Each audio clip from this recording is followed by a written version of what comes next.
வணக்கம், நான் உங்கள் வழக்கறிஞர் ஜார்ஜ் பிலிஜன். இந்திய தண்டனை சட்டம் பிரிவு 103 பற்றி தான் இந்த வீடியோவில் பார்க்க போகிறோம். செக்ஷன் 103 ஆஃப் IPC பற்றி தான் இந்த வீடியோவில் பார்க்க போகிறோம். வாங்க வீடியோக்குள்ளே போகலாம்.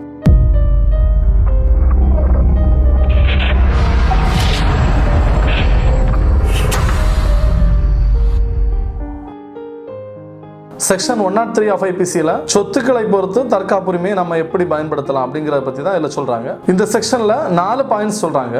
4 பாயிண்ட்ஸை நீங்கள் டீட்டெயிலாக பார்த்தீங்கன்னா உங்களுக்கு புரியும். ஒவ்வொரு பாயிண்ட்ஸாக பார்க்கலாம். ஃபர்ஸ்ட் பாயிண்டை பொறுத்த வரைக்கும் சொத்தை பொறுத்து நீங்கள் தற்காப்புரிமையை பயன்படுத்தக்கூடிய அளவீடு அதுவும் கொடுத்துருக்காங்க.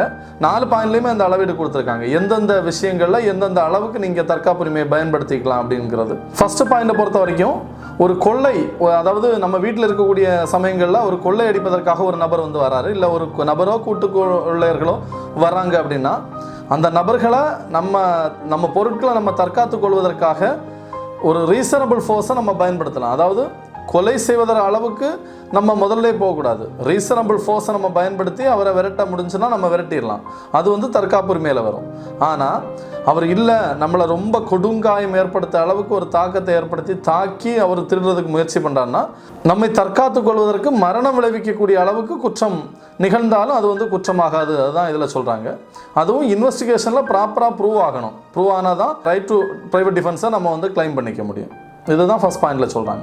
செகண்ட் பாயிண்டை பொறுத்த வரைக்கும் ஒரு கொள்ளை கும்பலோ இல்லைன்னா கொள்ளையர்களோ வீட்டுக்குள்ள அத்துமீறி இரவு நேரங்களில் கொள்ளையடிக்க வந்து மிகப்பெரிய ஒரு கொள்ளை சம்பவத்தை ஏற்படுத்தலாம். அதுவும் அப்படிதான். முதல்ல ரீசனபிள் ஃபோர்ஸை நம்ம பயன்படுத்தி பார்க்கணும்.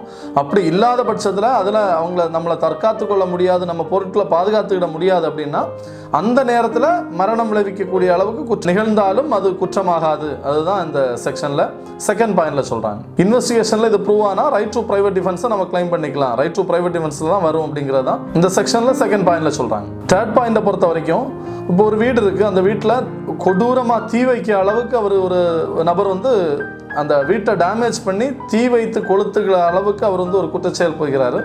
அப்படி அவர் தீ வைத்து கொளுத்துவதற்கு முயற்சி செய்தாலோ இல்லை அந்த மாதிரி நேரங்கள்லையும் நம்ம ரீசனபிள் ஃபோர்ஸை யூஸ் பண்ணால் நம்மளால் முடியாது, இவரை நம்மளை பாதுகாத்துக்கிட முடியாது, நம்ம சொத்துக்களை பாதுகாக்க முடியாது அப்படிங்கும் போதும் மரணம் விளைவிக்கும் அளவுக்கு நாம் ஒரு குற்றச்செயல் புரிந்தாலும் அது குற்றமாகாது, ரைட் டு ப்ரைவேட் டிஃபென்ஸில் வரும் அப்படிங்கிறதான் இந்த தேர்ட் பாயிண்டில் சொல்கிறாங்க. அதுலேயும் வரக்கூடிய நபர் நம்ம இதை பாதுகாக்கலைன்னா நம்மளையும் அவர் மர்டர் பண்ணிடுவார் அப்படிங்கிற ஒரு பயம் நமக்கு ஏற்படுத்தினா கண்டிப்பாக நம்ம மரணம் விளைவிக்கக்கூடிய அளவுக்கு ஒரு தற்காப்புரிமையை நம்ம பயன்படுத்திக்கலாம். ஃபோர்த்து பாயிண்டை பொறுத்த வரைக்கும் இப்போ நம்ம வீட்டில் திருட்டு நடக்குது, அதே மாதிரி பக்கத்து வீட்டில் ஒரு திருட்டு நடந்தால் கூட அந்த திருட்டுலேருந்து அந்த நபரை காப்பாற்றுவதற்காகவும் அந்த நபரோட சொத்துக்களை பாதுகாக்கவும் நம்ம முதல்ல ரீசனபிள் ஃபோர்ஸை யூஸ் பண்ணலாம்.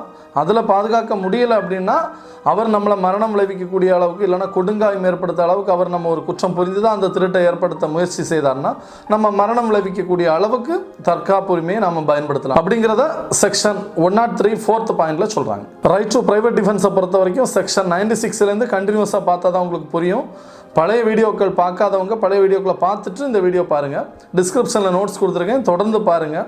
இந்த வீடியோ உங்களுக்கு பயனுள்ளதாக நீங்கள் நினச்சிங்கன்னா வீடியோவை லைக் பண்ணுங்கள். உங்கள் ஃப்ரெண்ட்ஸுக்கு எல்லாமே இந்த வீடியோவை ஷேர் பண்ணுங்கள்.